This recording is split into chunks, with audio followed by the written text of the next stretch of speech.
말씀을 읽겠습니다.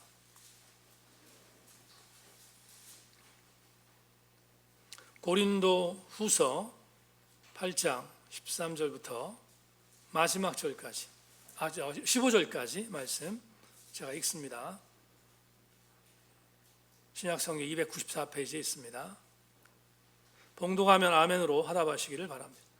이는 다른 사람들은 평안하게 하고 너희는 곤고하게 하려는 것이 아니요 균등하게 하려 함이니 이제 너희의 넉넉한 것으로 그들의 부족한 것을 보충함은 후에 그들의 넉넉한 것으로 너희의 부족한 것을 보충하여 균등하게 하려 함이라. 기록된 것 같이 많이 거둔 자도 남지 아니하였고 적게 거둔 자도 모자라지 아니하였느니라. 아멘. 오늘 추수감사주일인데 오늘 설교의 내용과 맞물리는 찬양을 드리고 말씀을 나누겠습니다. 메마른 뼈들의 생명 찬양합시다.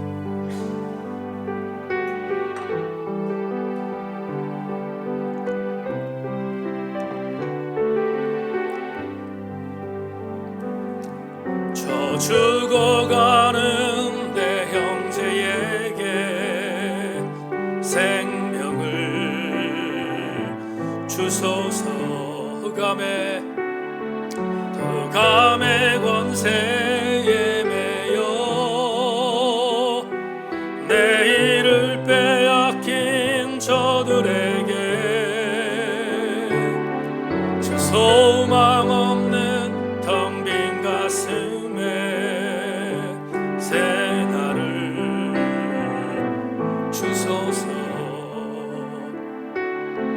고통의 멍에 신음하고 있는 저들에게 아버지여 이 백성 다시 살게 하소서. 묶였던 자 자유케 되는 영광의 날을 주소서. 아버지여 이 나라 주의 것 되게 하소서. 영원하신 하늘 아버지 다시 섬기게 하소. 메마른 뼈들의 생기를 부어주소서. 아우지의 긍휼 주의 군대로 서게 하소서. 성령의 바람 이제 부어매 아버지여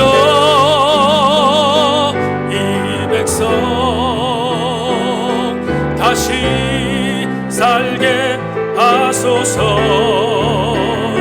묶였던 자 자유케 되는 영광의 날을 주소서. 아버지여 이 백성 주의 것 되게 하소서. 영원하신 하늘 아버지 다시 섬기게 하소서.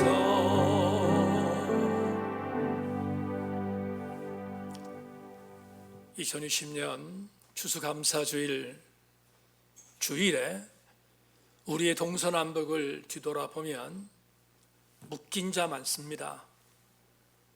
흑암의 권세에 눌린 자 많고 시달리는 자 많으며 죽어가는 자 지천에 있습니다.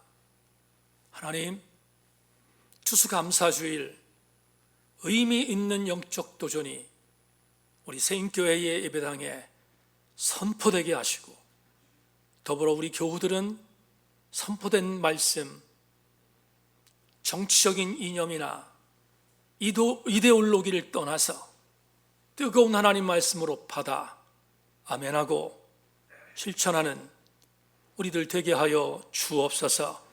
진짜의 감사는 이웃과 함께 할 수 있는 믿음을 주시는 것인 줄로 믿고 말씀에 도전받는 시간이 되게 하여 주옵소서.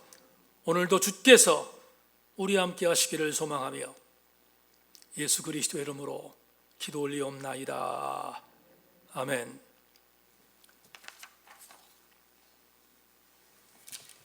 설교를 전하기에 앞서서 오늘 설교의 제목은 꿈만은 포기하지 마십시다라는 제목을 갖고 여러분에게 말씀을 증거하는데 노파심이 있어서 전제하여 설교를 하기 전에 몇 가지 부탁을 드립니다. 오늘 설교는 절대로 정치적인 이념으로 받지 말기를 바랍니다. 왜냐하면 가장 상식의 선에서 교회가 해야 할 일들에 대한 것들을 여러분에게 전할 것이기 때문입니다. 어떤 일이 있어도 정치적 이념으로 오늘 설교를 받지 말고 하나님 말씀의 레마로 말씀을 받는 우리 교우들이 되기를 부탁하면서 말씀을 증거하겠습니다. 오늘은 2020년 추수감사 주일입니다.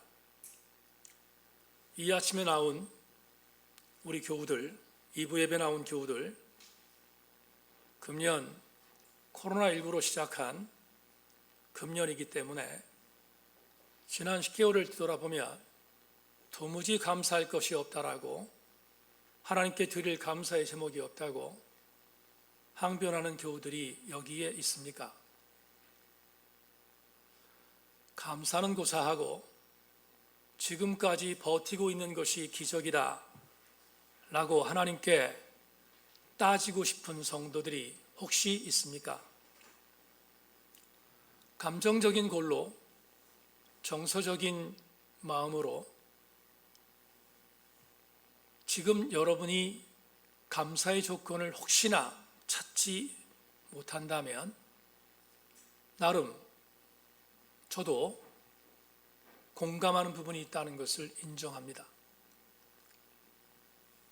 그렇지만 조금 더 깊은 영성을 갖고 은혜의 장으로 돌아오면 오히려 2020년 추수감사주일 오늘은 이전에 감히 상상할 수 없는 엄청난 감사의 내용이 다가옴을 느낄 수 있습니다. 우격다짐의 감사가 아니라 진짜의 감사가 오늘 우리들에게 임하고 있음을 저는 직시하고 교우들도 공유해 주시기를 소망합니다. 저는 지난주 추수감사주일을 앞두고 참 감사한 고백을 하나님께 드린 일이 있어서 소개합니다. 지난 금요일 황홍일 집사님과 직접 통화했습니다. 2개월 전에 생사의 기로에 놓여서 하나님이 부르실 것 같은 위기가 있어 안타까운 마음으로 중보했던 황홍일 집사와 1대1로 직접 전화할 수 있는 감사가 있었습니다. 전화기 넘어 저쪽에서 제게 이렇게 들렸습니다. 목사님, 황홍일입니다. 저는 세인교회를 위해서 아무것도 행한 것이 없는데 세인교회 지체들이 저를 위하여 이렇게 끊임없이 기도해 주셨다는 이야기를 아내에게 들었습니다. 이 은혜가 얼마나 큰지, 어떻게 감사할 수 있을지 모르겠습니다. 목사님 정말 감사합니다. 라고 전화기에서 들려왔습니다. 순간 참았던 울음을 터뜨렸습니다. 그동안 나약해질까봐 굳건히 참았던 눈물을 터뜨리고 80% 정도 원래 황 집사의 목소리로 돌아온 그 목소리를 듣고 너무나 감사한 나머지 제가 이렇게 격려했습니다. 집사님 목소리를 들을 수 있어서 얼마나 감사한지 모릅니다. 살아주셔서 감사합니다. 그리고 계속해서 건강을 되찾아 함께 예배할 수 있는 날이 오기를 바란다고 격려하며 감사의 내용을 전했습니다. 전화를 끊고 설교를 준비하면서 이 생각이 들었습니다. 2020년 감사의 내용이 없다고 항변하는 분이 계십니까? 여러분, 2020년 최고의 감사의 제목이 뭡니까? 지금 여러분들이 여기에 있는 것입니다. 지금 여러분들이 여기에 이 자리에서 예배할 수 있다는 것처럼 엄청난 감사의 조건이 또 어디 있겠습니까? 하나님께 감사를 드릴 수 있는 조건과 그 감사의 내용을 함께 주신 우리 교우들 모두에게 격려와 박수를 보내드립니다. 2020년 추수감사주의를 맞이해서 상투적인 감사의 내용을 여러분과 나누기를 원하지 않습니다. 오늘 우리 교우들과 함께 2020년 감사주일날 정말 우리가 나아가야 할 진짜 감사의 방향성이 무엇인가를 추적하며 오늘 본문을 위시하여 여러분과 함께 큰 도전을 나누기를 원합니다. 오늘 여러분과 나눌 본문 텍스트는 불과 3절입니다. 단 3절밖에 되지 않는 이 구절을 여러분과 함께 감사주일의 텍스트를 정한 이유는 정말 공교하게 오늘 우리에게 주는 말씀으로 맞아떨어진다고 생각했기 때문입니다. 이제부터 여러분에게 본문을 다시 한번 읽기를 원합니다.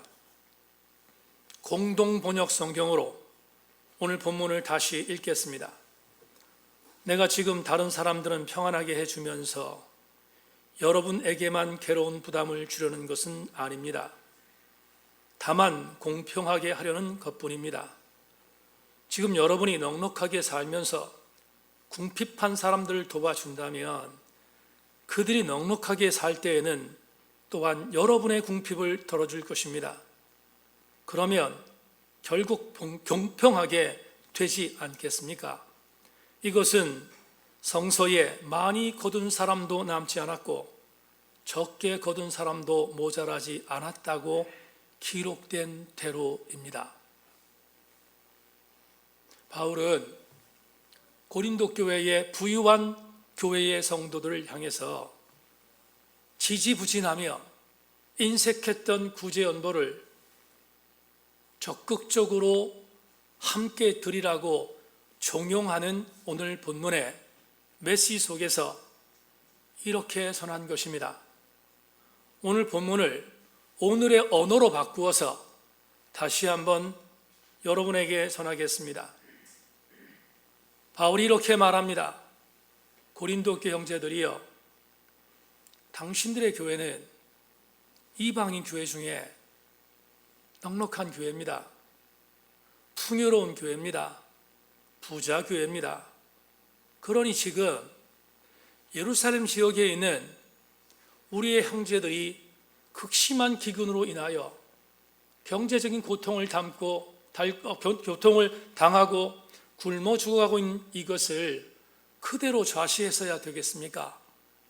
형제의 사랑으로 그들에게 구제헌벌을 거둬 마케도니아, 갈라디아, 그리고 여러분 아가야 지역에 있는 여러분들의 교회의 모든 교우들이 십시일반으로 나눈 구제헌벌을 거두어서 그들에게 전달하여 사랑을 나누는 것이 마땅합니다 라고 전하며, 왜 우리가 이 일을 행해야 하는가 하면, 이 나누는 것은 교회 공동체를 세우신 하나님의 선하신 뜻이며, 또 고통당하는 이웃들을 위하여 섬기라는 하나님 나라에 합당한 명령이기 때문입니다 라고 전하고 있습니다. 그러면서 고린도 교회 성도들에게 율법에 나와 있는 한 구절을 인용하고 있는데, 출애굽기 16장에 있는 말씀을 인용하고 있습니다. 그 유명한 만나의 기적 사건입니다. 애굽에서 신광야에 도착했던 이스라엘 신앙 공동체의 사람들은 앞서 수없이 많은 기적을 봤음에도 불구하고 고기를 먹지 못한다는 이유 때문에, 음식이 별로 신통하지 않는다는 이유 때문에 모세에게 원망합니다. 우리가 차라리 애굽에서 있었을 때 노예였지만, 바로에게 철저히 속박당하는 노예였지만, 그래도 우리가 살던 애굽에는 고기 가마가 있었다. 그리고 먹을 것이 있었다. 그런데 우리는 지금 이 광야에 나가서 먹을 것이 없이 고통당하고 있다고 원망하기 시작했습니다. 모세가 하나님께 이 고통을 전하자 괘씸했지만, 하나님은 이스라엘 신앙 공동체를 향하여 사랑하는 마음으로 그날부터 날마다 만나를 주셨습니다. 그런데 만나를 주시면서 주님께서 명령하신 내용이 오늘 본문 15절에 기록한 바울 사도가 인용한 출애굽기 16장 18절입니다. 오멜로 되어 본즉 많이 거둔 자도 남음이 없고 적게 거둔 자도 부족함이 없이 각 사람은 먹을 만큼 거두었더라. 왜 뜬금없이 바울이 이 출애굽기에 나오는 만나의 기사를 인용했을까?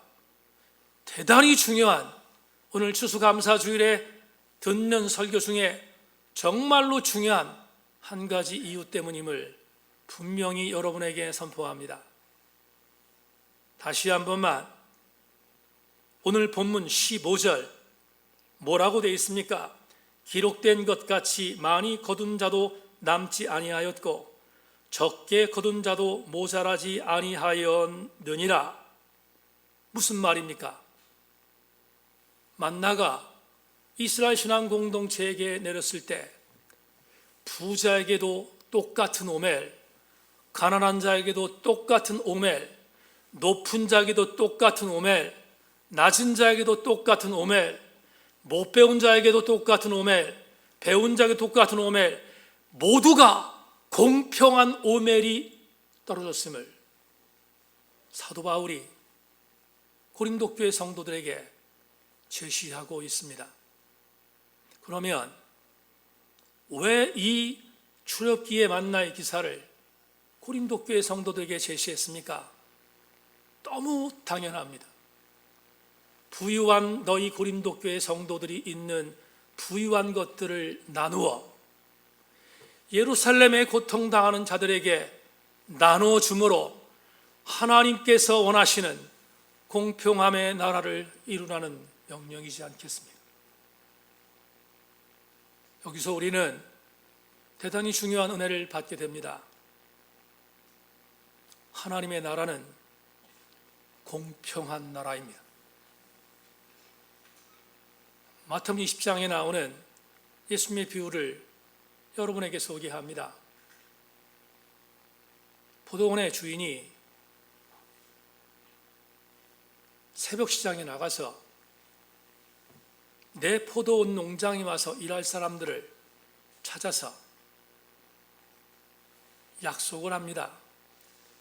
내 포도원 농장에 와서 일을 하면 하루 품삯 1데나리온을 줄 것이다. 그러자 일을 찾던 일꾼들이 감사하는 마음으로 그 포도원 농장에 가서 일을 했습니다.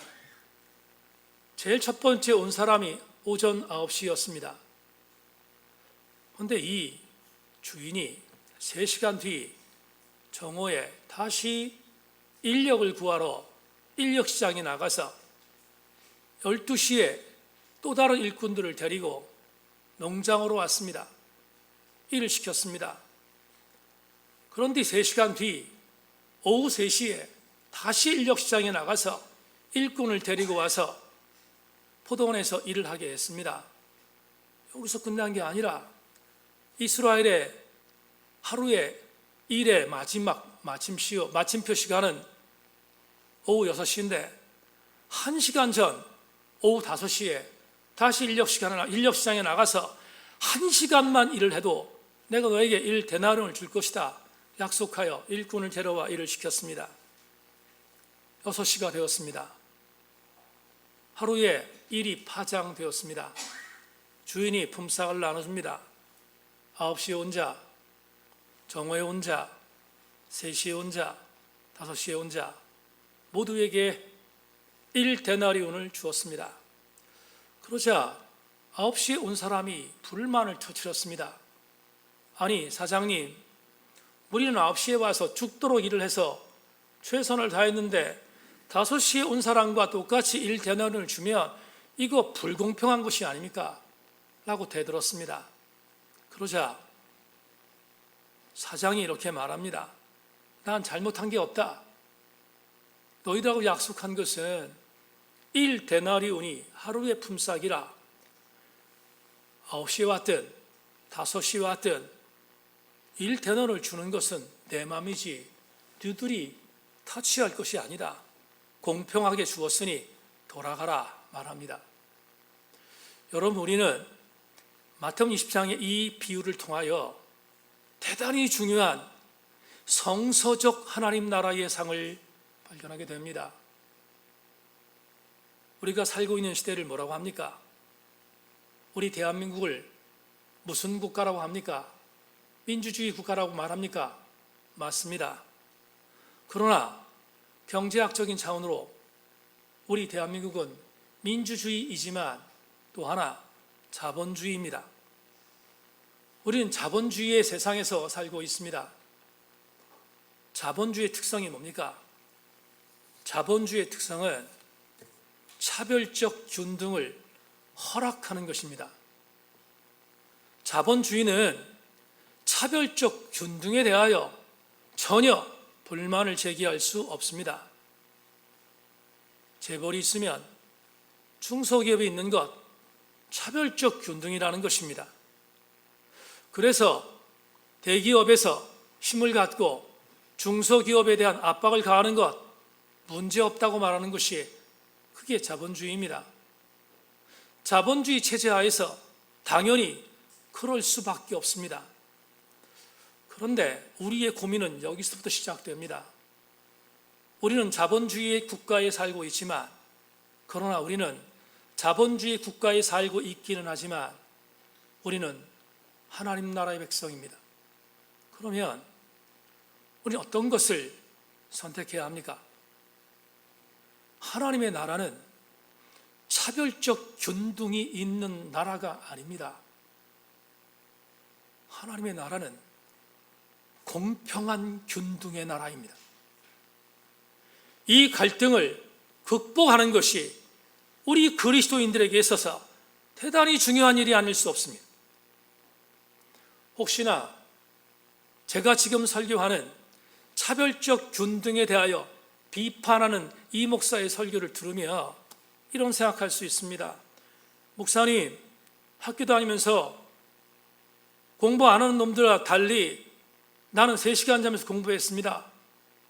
그래서 대학 입시에 들어가서 좋은 대학 들어갔고 좋은 직장 갖고 그래 많은 연봉 받는 거 너무 당연합니다.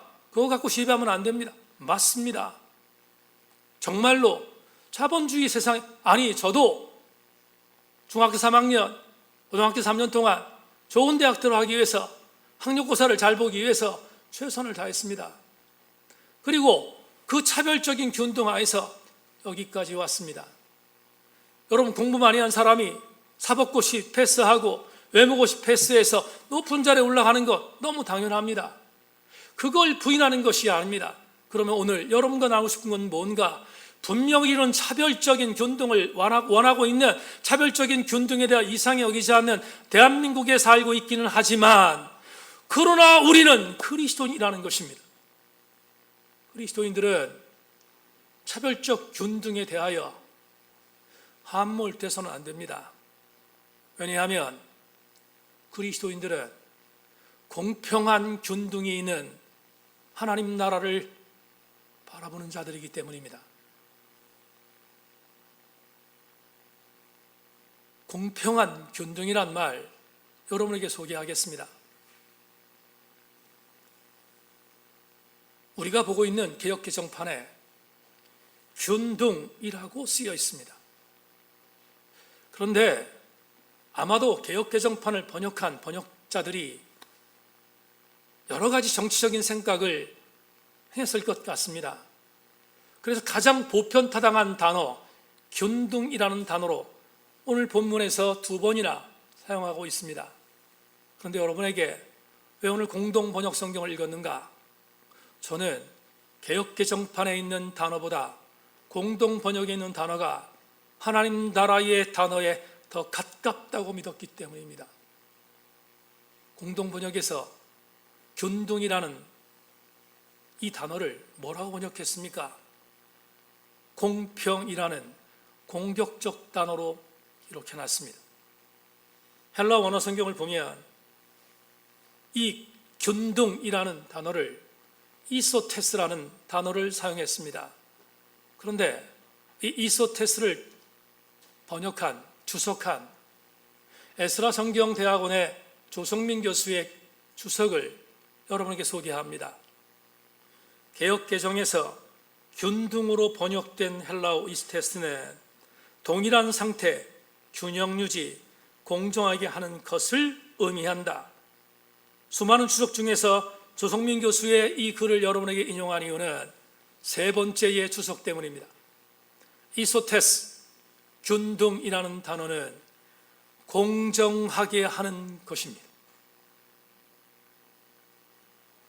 우리는 2주 전부터 새벽에 코로나19로 통하여 무뎌진 우리의 영성을 다시 회복하기 위한 그런 릴레이 기도회를 진행하고 있습니다. 여러분이 50가지 기도 제목을 놓고 함께 기도하고 있는 이 기도 제목에 네 번째의 중요 기도 네 번째 기도 제목이 한국교회를 위한 중보입니다. 그 한국교회를 위한 중보 중 하위 9번째에 있는 내용을 여러분 주목하십시오. 9번째 기도 제목을 뭐라고 정했습니까? 이렇게 정했습니다. 한국교회가 메가처치, 대형교회 환상에서 벗어나 지역사회와 함께하는 건강한 작은 교회, 메타처치 운동이 불일 듯 일어나게 하옵소서. 부연하겠습니다. 제가 관계에 있기 때문에 자신 있게 말씀드릴 수 있을 것 같습니다. 여러분, 우리나라에 대형교회들이 있습니다. 그리고 거기에 맞물려 조직교회들이 있습니다. 저 역시 조직교회를 담임하는 담임 목사입니다. 대형교회와 조직교회를 목회하는 목사님들은 경제적으로 어렵지 않게 목회하고 있습니다. 그래서 모든 사람들이 조직교회와 대형교회 담임 목사가 되는 것이 꿈이라고 생각할 정도로 기형적으로 한국교회는 이상한 교회가 되었습니다. 그런데 저도 조직교회를 담임하는 목사니까 말씀드릴 수 있습니다. 대형교회 담임 목사, 조직교회 담임 목사가 어떻게 그런 교회 담임 목사가 되었는지 아십니까? 혹자는 말합니다. 능력이 있기 때문에 대형교회를 맡았고 능력이 있기 때문에 조직교회를 맡아서 담임한다고 말합니다. 대단히 큰 착각입니다. 그렇지 않습니다. 대형교회를 맡아 목회하는 목사님들, 그리고 조직교회를 목회하는 이광동 목사와 같은 조직교회 목사들, 능력이 있어서 조직교회와 대형교회를 맡아서 목회하는 게 아니라 하나님이 불쌍히 여겼기 때문입니다. 하나님이 불쌍히 여겨서 그런 교회를 맡아주셨기에 지사 충성하는 것뿐입니다. 그렇다면 대형교회 담임 목사와 조직교회 담임 목사들은 한 가지 분명한 영적인 부담감을 가져야 합니다.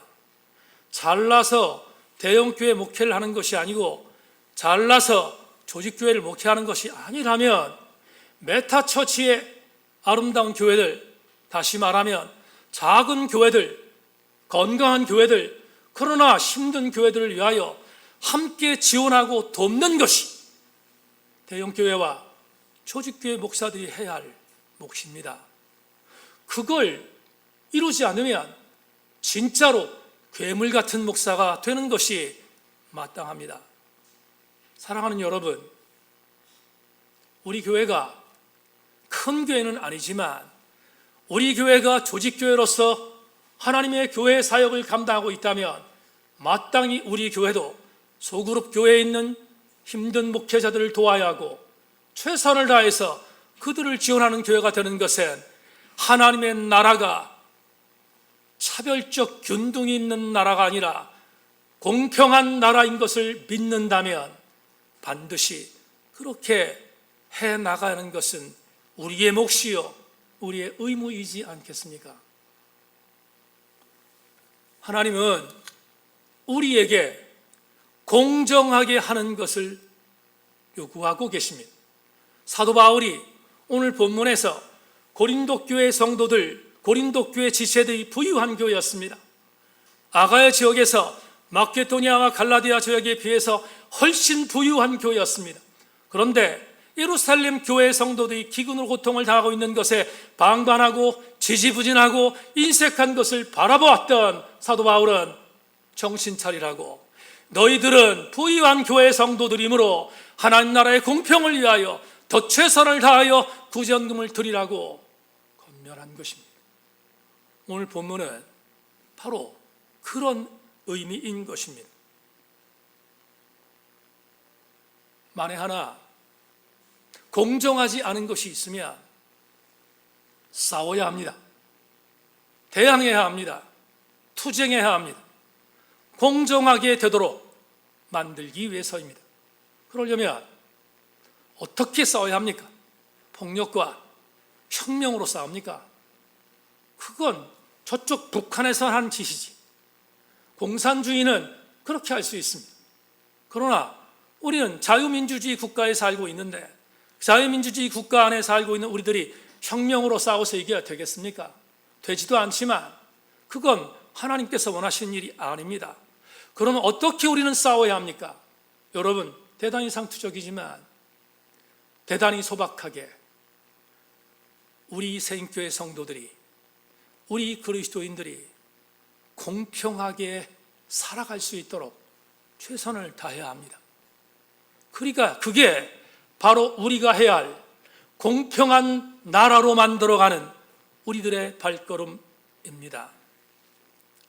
지난주 차준희 교수가 저에게 카톡으로 책을 하나 소개했습니다.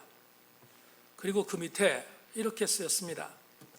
이 목사, 내가 얼마 전에 이 책을 읽었는데 네가 읽고 이 책에 대한 서평을 써서 나에게 보내달라. 숙제를 냈습니다. 이상한 친구예요. 나한테 숙제를 하라는 거예요. 그로서의 파기생들한테 제가 어제 12개월 동안 읽을 책을 알려줬습니다. 우리 지체 한 명 중에 그런 얘기를 합니다. 이럴 줄 알았으면 등록하지 말걸. 숙제는 부담됩니다. 부담 안 되겠습니까? 그런데 차준희 교수가 저에게 이 목사 꼭 좀 부탁한다. 그렇게 했던 책 제목이 코로나19 이후 시대의 한국교회의 과제라는 책입니다. 그런데 이 책은 대단히 불온한 책입니다. 읽어보니까 와, 보수적인 계통에 있는 성도들 읽으면 이 목사, 이 책을 쓴 목사 완전히 빨갱이네 라고 생각할 정도로 대단히 좌쪽으로 있는 목사님이 쓴 책입니다. 근데 제가 이 저자를 너무 잘 알아요. 왜냐하면 2018년 제 대학원 모교인 연세대학교 연합신학대학원에서 미래 컨퍼런스가 열렸을 때 같이 공동 강사로 섬겼던 목사니까 너무 잘 아는 친구입니다. 저보다 훨씬 나이가 어리지만 그때 강의를 와서 강의하는 내용을 들어보니 대단히 거침없이 본인의 일들의 신학적인 내용을 강의했던 아주 혈기가 있는 그런 목사다 보니, 더군다나 왼쪽으로 약간 치우쳐 있는 목사다 보니 이 책의 내용도 최선을 다해서 썼지만 제가 보기에는 왼쪽으로 기울어 있는 책이기 때문에 최준일 교수가 저한테 부탁한 게, 다른 우측에 있는 목사한테 부탁해봤자 상투적인 얘기 될 것 같고 너는 그래도 균형을 잡혔으니까 한번 이 책을 써서 달라는 그런 의미로 받아들였습니다. 숙제를 받고 친구가 얘기했는데 안 쓸 수는 없고, 그래서 나름대로 최선을 다해서 읽고 서평을 썼습니다. 전체를 다 읽어드릴 수는 없고 우리 홈페이지에 올려놨으니까 여러분들이 읽으시면 됩니다. 한 가지만 여러분에게 말씀을 드리죠. 이 저자가 이 책에서 코로나19 이후에 한국교회는 이런 교회가 되어야 한다 하는 권면을 하는 텍스트에서 안식일에 대한 일을 하나 끄집어냈습니다. 여러분 안식일 잘 아시잖아요. 안식일에 대하여 한국교회가 이탈한 것에 대한 부분들을 정말 대단히 날카롭게 비판했습니다. 이동욱 목사가 이렇게 말합니다. 안식일은 탐욕을 원천적으로 봉쇄하고 지나친 노동 착취를 근절하는 사회적 제도다. 안식일은 탐욕을 원천적으로 봉쇄하고 지나친 노동 착취를 근절하는 사회 제도다. 책 75페이지에 이렇게 썼습니다. 제가 이 글을 읽고 서평에 썼습니다. 저자가 말한 이 말을 100% 동의한다고. 그리고 서평에 부연했던 메시지를 여러분에게 읽어드리겠습니다. 나는 오래전 아브라함 조슈아 헤셀이라고 하는 철학자의 안식일에 대하여 진단한 글을 읽다가 밑줄 그었던 적이 있었다. 안식일은 갈갈이 찢겨진 삶을 수선하고 시간을 낭비하는 것이 아니라 집중하는 날이다. 존엄성을 상실한 노동은 불행의 원인이고 정신없는 휴식은 타락의 원천이다. 시대의 진보적 부학자라고 평가받는 월터 브루그만 교수도 이렇게 말했다. 안식일은 단순한 멈춤이 아니다. 안식일은 강요와 경쟁에서 벗어나 서로를 긍휼히 여기는 연대성에 비추어 사회의 모든 삶을 다시 생각해보는 계기다. 이러한 연대는 사람들이 죄처되는 탐욕이 부서져야 비로소 생각할 수 있고 실행할 수 있다. 카나다의 영성신학교의 유명한 리젠트 칼리지의 미르바던 교수도 안식에 대하여 이렇게 전율한 적이 있다. 안식일 지키기는 세상을 변화시킨다. 안식일 지키기는 우리를 별난 사람으로 세상과 분리시키지 않는다. 오히려 안식일 지키기는 우리를 세상과 그 필요 속으로 더 깊이 밀어넣는다. 왜냐하면 안식일 지키기는 우리를 하나님의 가슴과 목적으로 더 깊이 이끌기 때문이다. 부연하겠습니다. 여러분, 공평이 뭡니까? 차별적 균등이 아니라 하나님 나라의 진짜 하나님이 원하시는 공평이 뭡니까? 쉽게 말합니다. 사장이 주의를 쉬면 직원도 쉬어야 합니다. 고용자가 크리스천으로 주의를 쉬면 피교용자가 크리스천이 아니라도 쉬게 해야 합니다. 목사님 직장생활 안 했으니까 그런 편안한 소리 아시죠? 직장이 얼마나 치열한지 아십니까?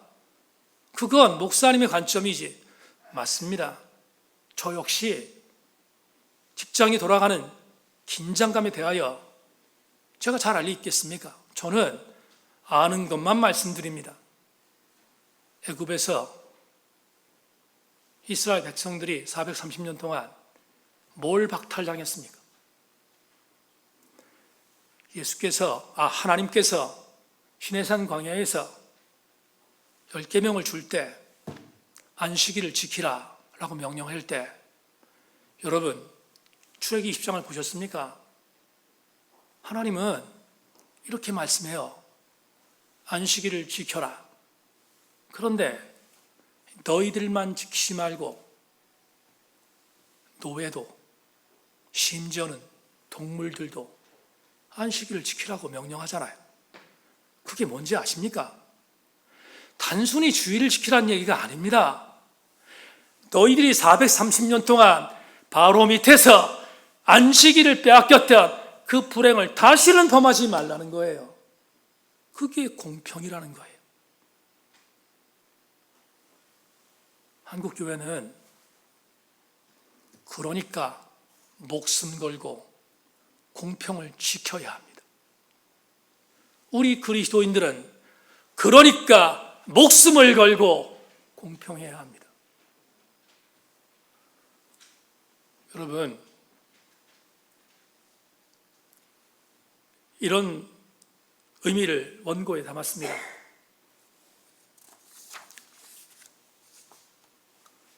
오늘 장진영 집사님이 나하고 짜고 기도했나? 여러분, 우리 주변에 세 자녀가 극단적인 선택을 한 이유가 뭡니까? 살 수 없기 때문이었습니다. 우리가 살고 있는 이 땅에 여러분 정말로 없어져야 할 일이 하나가 있는데, 돈이 없어서 극단적인 선택을 하는 사람들이 이 땅에서 없어야 되지 않겠습니까? 얼마 전 하수동 지역에 대로를 가다가 깜짝 놀랐습니다. 오토바이 확 튀어나와서 얼마나 놀란지 몰라요. 속으로 화가 났어요. 교통법규도 안 지키고 어느 저놈의 자식, 그리고 화가 났어요. 그런데 곧바로 생각을 바꿨어요. 얼마 되지 않는 생명수당을 수당 삼아 제 시간에 물건을 갖다 주지 않으면 직장에서 해고당할 처지에 있는 그들, 우리가 품어야지 누가 품겠습니까?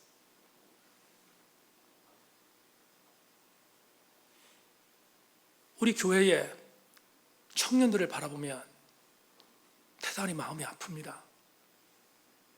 결혼을 해야 되겠는데 결혼해서 집을 장만할 수가 없습니다.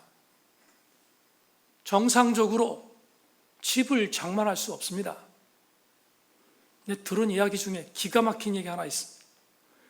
요새는 부의 상징이 유모차라면서요. 유모차를 어떤 유모차를 타냐에 따라서 부의 상징이 나눈다는 얘기를 들었습니다. 이런 기가 막힌 나라가 대한민국이잖아요. 지금 정권, 전 정권 상관없이 공동으로 이 나라를 망가뜨린 주범들입니다. 그러면 우리 그리스도인들은 무엇을 해야 합니까? 우리 그리스도인들은 이 거대한 괴물과 싸워서 이길 방법이 없습니다. 그러나 아무리 그래도 한 가지는 감당해야 합니다. 뭡니까? 그건 우리 교회와 성도들이 공평한 공동체를 만들기 위하여 걸음을 맞추는 것입니다. 최선을 다하여 공평한 세상을 만들기 위하여 교회가 노력해야 하는 것입니다. 그건 오늘 설교 제목처럼 우리가 절대로 포기하지 말아야 할 꿈인 것입니다. 2020년 추수감사주의를 하나님께 드리며 상투적인 감사의 조건을 말하는 것이 아니라 진짜로 우리 이웃들을 향하여 달려갈 수 있는 마음이 있다면 그 마음을 주신 것이 진짜로 감사의 조건이 아니겠습니까? 지금 시대를 무통의 시대라고 합니다. 무감각의 시대라고 합니다. 제가 좋아하는 시인 이성복 씨가 뒹구는 돌은 언제 잠 깨는가 라는 시에서 이렇게 썼습니다. 모두 병들었는데 아무도 아프지 않았다. 모두 병들었는데 아무도 아프지 않았다. 기가 막힌 성찰 아닙니까? 아프지 않는 시대가 아니라 아픈데 아파하는 것조차 모르는 무감각의 시대를 빗댄 시인의 이 글귀에 가슴 쳐야 합니다. 말씀 맺겠습니다. 덴마크의 철학자이자 신학자인 키에르케고르이 거의의 예화를 그의 책에 남깁니다. 키에르케고르이 이렇게 썼습니다. 담장이 높은 농가 앞마당에 거위들이 모여 살고 있었습니다. 맛있는 옥수수가 널려 있었고 앞마당은 안전해서 거위들은 행복했습니다. 어느 날 철학자 거위가 그들에게 와서 담장 너머의 세계에 대해 이야기를 들려주었습니다. 담장 밖에는 아주 멋진 세상이 있습니다. 그곳엔 사막의 황무지와 푸른 골짜기와 나무 우거진 산도 있는데 우린 농가 마당에만 갇혀 있지요. 그것은 우리가 눈을 들어 하늘을 바라보지 않고 진흙 웅덩이에만 만족했기 때문입니다. 거위들은 멋진 강의에 감동했고 철학자들은 거위도 날개가 있다는 사실을 지적했습니다. 날개가 날기 위한 것이 아니라면 무엇을 위한 것이겠습니까? 거위들은 철학자 거위 한마디 한마디에 열중했습니다. 그들은 몇 달 동안 철학자 거위의 말을 분석하고 감동하면서 보냈습니다. 그리고 거위들은 마침내 하늘을 나는 것이 갖는 영적인 의미에 대한 멋진 논문을 작성했습니다. 이게 그들이 했던 전부였습니다. 그들은 제일 중요한 한 가지를 하지 않았습니다. 즉 날지 않은 것입니다. 옥수수는 맛있고 앞마당은 안전했기 때문입니다. 세인퀴치 여러분, 우리 교회가 논문 쓰는 교회 되어서야 되겠습니까? 우리 교회는 안전한 옥수수 먹고 안전한 앞마당에서 유기자적하는 우리만을 위한 교회가 되어서야 되겠습니까? 우리 교회는 문을 열고 날개짓하며 나라가 우리의 손길이 필요한 이웃들을 섬기는 교회가 우리 교회에 이어야 하지 않겠습니까? 우리 모두 함께 이 감동적인 추수감사주일에 이후의 삶이 되어질 수 있기를 주의 이름으로 권면합니다. 하나님 감사합니다. 오늘 주어진 말씀을 갖고 우리의 꿈은 절대로 포기하지 말아야 함을 나누었습니다. 공평한 사회로 가도록 우리 교회의 보폭을 맞추는 것, 포기맞이하지 말아야 할 꿈인 것을 다시 한번 기억하며 우리 세인교회가 이 길을 걷게 하여 주시옵소서. 우리 교회의 교우들이 이 길을 걷게 하여 주시옵소서. 없어서, 힘들어서, 약해서, 나약해서, 권력이 없어서 짓눌림 당하는 사람들을 위하여 함께 달려가는 우리 교회 되게 하여 주시옵소서. 하나님의 선한 은혜가 추수감사주일 우리 모든 교우들에게 가슴에 새겨지기를 소망하며 예수 그리스도의 이름으로 간절히 기도 올리옵나이다. 아멘. 주보에 있는 찬양 하나님